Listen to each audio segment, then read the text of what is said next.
le premier atout du RDPC n'est pas interne au RDPC. Il est externe au RDPC. C'est l'aggravation des conditions de vie des Camerounais. C'est-à-dire qui se conjugue à l'incompétence politique des masses. C'est-à-dire, je vais vous expliquer comment ça fonctionne. La précarisation des conditions de vie des Camerounais a provoqué un attachement aux individus, c'est-à-dire aux peu qui possèdent. Et on est arrivé à des sortes de big man, c'est-à-dire des sortes de patrons locaux. Et il se trouve que ceux qui possèdent sont du RDPC. La plupart sont du RDPC. Et on a assisté à la production d'un certain nombre de patrons locaux, de patrons économico-politiques locaux, qui ont donc une clientèle qui gravite autour d'eux et qui instrumentalise la misère en réalité pour remplir les rangs. C'est fait exprès. De mon point de vue, j'ai comme une impression que c'est un peu à dessein. Ça, c'est le premier atout du RDPC. C'est-à-dire que c'est une ressource. La misère des Camerounais est une ressource pour le RDPC. Deuxième élément qui est l'autre atout du RDPC, c'est l'absence d'une offre politique structurée, portée par une machine politique à mesure de faire compétition avec le RDPC sérieusement. Et donc, de ce point de vue, il leur suffira d'être en rang serré comme ils sont en train de le faire pour gagner ces élections. Je ne vois pas des gens en train de leur apporter une opposition sérieuse là-dessus. Ces mots du sociologue Claude Abbé ne sont pas une simple critique du pouvoir. Ils révèlent un mécanisme plus profond, plus insidieux, qui dépasse le seul cadre de l'actualité. Une malédiction, comme un aveu d'échec, comme un verdict implacable sur 40 années de gouvernance du parti au pouvoir. Un constat brutal, sans détour, qui nous force à regarder en face une réalité inconfortable. Et si la pauvreté n'était pas un échec, mais un outil politique savamment exploité? Derrière cette affirmation, c'est toute une lecture du système politique camerounais qui se dessine. Un régime qui, au lieu de combattre la pauvreté, semble s'en accommoder, voire s'en nourrir. Il y avait des emplois dans ce pays. Moi, je ne me rappelle pas, dans ma jeunesse, un seul parent qui ne quittait pas le matin pour aller au travail. Toutes ces sociétés ont volé en éclats. Il n'y en existe plus. Or, on devrait augmenter. On devait créer des conditions. Vous pensez que vous ne créez pas des conditions? Et vous voulez que qu'est-ce qui augmente? Rien ne peut augmenter. Écoutez, le bilan du RDPC, c'est la misère que les Camerounais vivent au quotidien. C'est ça le bilan du RDPC. C'est la misère, c'est la guerre dans les régions anglophones. C'est ça le bilan du RDPC. Ah bon? Oui, le bilan du RDPC, c'est l'incapacité. Parce que j'ai fait. C'est à bon escient que j'ai parlé des 11 présidents chinois. Le bilan du RDPC, c'est l'incapacité de trouver un successeur au président Biya. Oui, c'est ça. Jusqu'à aller violer la Constitution en 2008. C'est ça le bilan du RDPC. Depuis 40 ans, la pauvreté au Cameroun n'a cessé de s'aggraver. Les inégalités se creusent, les infrastructures se dégradent, l'accès aux soins devient un luxe. La jeunesse, pourtant pleine d'énergie et d'ambition, se heurte à une économie fermée où l'ascension sociale relève de l'exception. Mais dans ce paysage de souffrance généralisée, une constante demeure. Le RDPC continue de régner sans partage. Je crois que tout récemment encore, on a parlé de près de 5000 fonctionnaires qui sont partis. Les Camerounais fuient pour aller au Canada, pourquoi? Du fait du RDPC. Mais c'est son bilan, bien sûr. Les gens fuient la misère. Les gens fuient la misère. Vous croyez que l'expatriation est facile? Dans le paradigme du parti-État. L'adhésion même que vous faites au parti. L'expatriation n'est pas facile. Si les gens fuient pour aller à l'extérieur, c'est justement pour fuir la misère. RDPC comme parti politique, fut-il proche du pouvoir? Parlez du parti politique. parlez de quel? Ne parlez pas du parti État parce qu'il ne s'agit pas de ça. Mais non, vous ne voulez pas parler. Vous êtes déjà en train de fuir le bilan. Vous êtes en train de fuir. Vous êtes en train de fuir le bilan. Les amalgames. Vous êtes en train de fuir le bilan. Fuir votre bilan, c'est ça. Il faut assumer votre bilan. Alors, la situation, la gestion du pays, ça veut dire que caractérisée par la corruption, l'extrême corruption. Et cette manière dont on a divisé les Camerounais, c'est le bilan du RDPC. Et si on ne veut pas voir ce bilan, nous n'allons pas sortir de l'auberge. Loin d'être un accident, cette misère chronique s'est transformée en un outil politique redoutable. Elle conditionne les rapports entre le pouvoir et la population, redéfinit les stratégies électorales et perpétue une forme de dépendance où l'État se présente non plus comme un garant du bien-être collectif, mais comme un dispensateur de faveurs ponctuelles. Le RDPC est une institution, une structure qui accompagne le pouvoir et qui bénéficie du budget de 7 500 milliards de francs du budget. Et donc, ce sont les 7 500 milliards là, qui constituent sa plus redoutable puissance. Ça veut dire quoi? Ça veut dire que lorsqu'ils vont se mobiliser, chaque élite disposant d'un strapontin à Yaoundé ira convaincre sa tribu, son clan, sa famille, que si vous ne me votez pas, c'est moi qui viens vous donner à manger chaque fois que vous en avez besoin, c'est moi qui vous cherche l'emploi à Yaoundé, c'est moi. Donc, si vous voulez perdre le poste là, vous ne votez pas Biya. En fait, les gens ne votent pas Biya en tant que tel. Les gens votent plutôt. C'est pour ça que je parlais d'un réseau. C'est-à-dire, les gens votent le réseau. Dans une démocratie fonctionnelle, la légitimité d'un pouvoir repose sur sa capacité à améliorer les conditions de vie de ses citoyens. Mais lorsque la pauvreté devient un élément structurant du paysage politique, c'est une toute autre logique qui s'impose.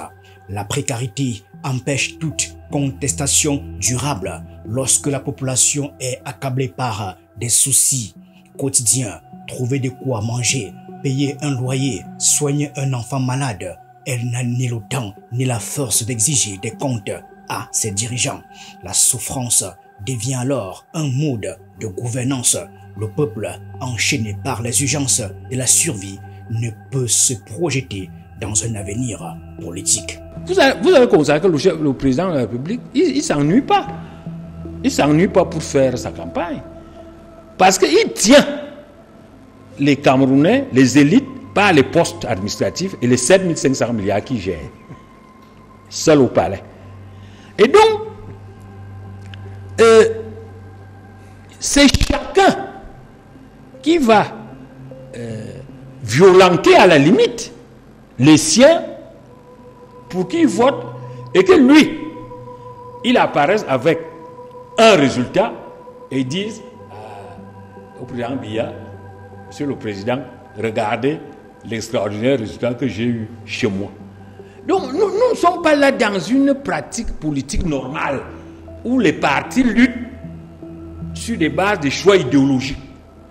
Nous sommes là beaucoup plus dans un système dans lequel le RDPC est un accompagnement pour le partage de l'argent du pays. L'absence de services publics solides renforce cette dépendance. Un État qui investit dans l'éducation, la santé et les infrastructures crée des citoyens autonomes capables de penser par eux-mêmes et d'exiger des réformes. À l'inverse, un État qui laisse ces secteurs en déliquescence maintient une population vulnérable forcée à se tourner vers les élites politiques pour obtenir des solutions immédiates. Aujourd'hui, nous sommes devant un système dans lequel, un système pyramidal, dans lequel il y a un patron au sommet, le président Biya, qui gère les 7 500 milliards de francs du pays, les 35 000 postes de responsabilité du pays. Et bon, il les échange contre les voix. Et dans cette histoire, dans cet échange, ce que vous appelez le parti n'est qu'en réalité la structure opérationnelle sur laquelle repose cette opération d'échange. Là où un système fonctionnel fournirait des opportunités économiques durables, le système actuel multiplie des solutions précaires et individualisées, des aides ponctuelles, des promesses d'emploi qui ne viennent jamais, des faveurs accordées à ceux qui affichent leur loyauté. Cette logique clientéliste transforme la misère en une monnaie d'échange politique. Mais là où ils ont tout cassé, je dois le dire, là où ils ont tout cassé, c'est que l'espoir qu'a révélé le libéralisme communautaire, qui devait être leur doctrine, ils l'ont mis à la poubelle. Il n'y a même pas un passage qu'on a appliqué jusqu'aujourd'hui. Donc c'est double déception. Vous avez des militants, on vous dit, vous attendez les instructions de Yaoundé. On arrive, on vous dit, il n'y a pas de congrès, mais on va fêter. Il faut faire la démonstration de force le jour où on va fêter l'anniversaire. Depuis sa création en 1985, le RDPC a promis le progrès, le développement et l'émergence. Mais à chaque échéance électorale, le constat demeure le même. Une majorité des Camerounais continue de lutter pour les besoins les plus élémentaires. La persistance de cette situation n'est pas le fruit du hasard. Chaque élection repose sur la répétition d'un même cycle, un discours de relance économique, quelques mesures symboliques, puis un retour à l'immobilisme. Les promesses s'accumulent, les espoirs renaissent, mais la réalité reste inchangée. Faire rêver, vendre la fiction, promettre l'illusion, alors que les gens vivent des difficultés, il faut les mobiliser pour travailler, il faut les mobiliser pour rester unis. Les Camerounais, le Cameroun est un pays jeune, qui n'est pas né dans la démocratie. La démocratie, le multipartisme, le pluralisme nous divise. Nous sommes en pays diversifié. Et lorsqu'on exploite ce pluralisme-là pour exacerber les identités qui nous dispersent, nous affaiblissent et accroissent la pauvreté, le RDPC continue à vanter les mérites de l'unité, le rassemblement. Vous ne permettez pas que je vous relance. En fin de compte, reste incontournable. Vous ne permettez pas que je vous relance. Donc cette vérité-là, c'est l'une de nos principales forces. L'économie du pays repose sur un modèle où les opportunités sont monopolisées par une minorité. La majorité, elle, doit se contenter des miettes sans autre choix que d'espérer un miracle qui ne vient jamais. Cet état de fait n'est pas une simple défaillance du système, c'est son essence même. Dans ce contexte, la misère devient une forme de soumission silencieuse. Elle conditionne les comportements, limite les aspirations et transforme la survie en unique horizon. Plus la pauvreté est grande, plus elle devient un levier de contrôle. Nous disons la vérité. D'accord. Et le cap, nous le maintenons, coûte que vaille, parce que c'est la vérité. Et je crois que la vérité est impérissable.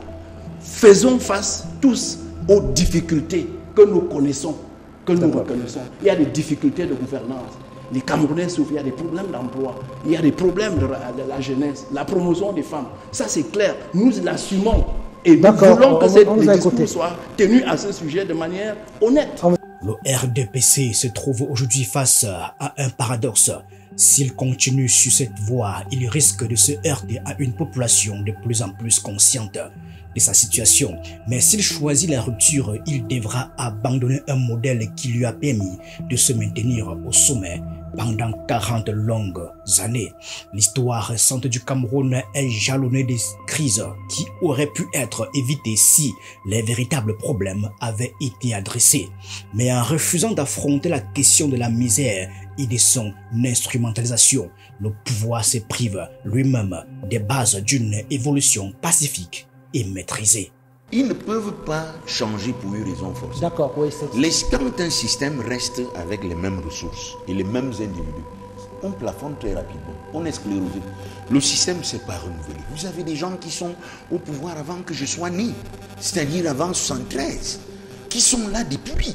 Le président de l'Assemblée nationale, par exemple, aujourd'hui, il y est toujours, il continue d'être réélu. Vous pensez qu'avec un tel système, qui ne s'est pas renouvelé, qui n'a pas eu d'énergie nouvelle, les problèmes, merci, se sont réinventés. Merci, chers amis. Claude Abbé a mis en lumière une réalité dérangeante. 40 ans après la naissance du RDPC, le pays est toujours en quête d'un véritable élan de développement. La pauvreté ne devrait jamais être une ressource ni une opportunité politique. Elle est une plaie ouverte qui, si elle n'est pas soignée, finit toujours par emporter ceux qui pensent pouvoir en tirer profit. L'histoire enseigne d'ailleurs que les peuples ne restent pas indéfiniment prisonniers de la misère. Il arrive un moment où l'accumulation des frustrations dépasse le seuil du supportable. À ce moment-là, aucune stratégie ne peut contenir le besoin de changement.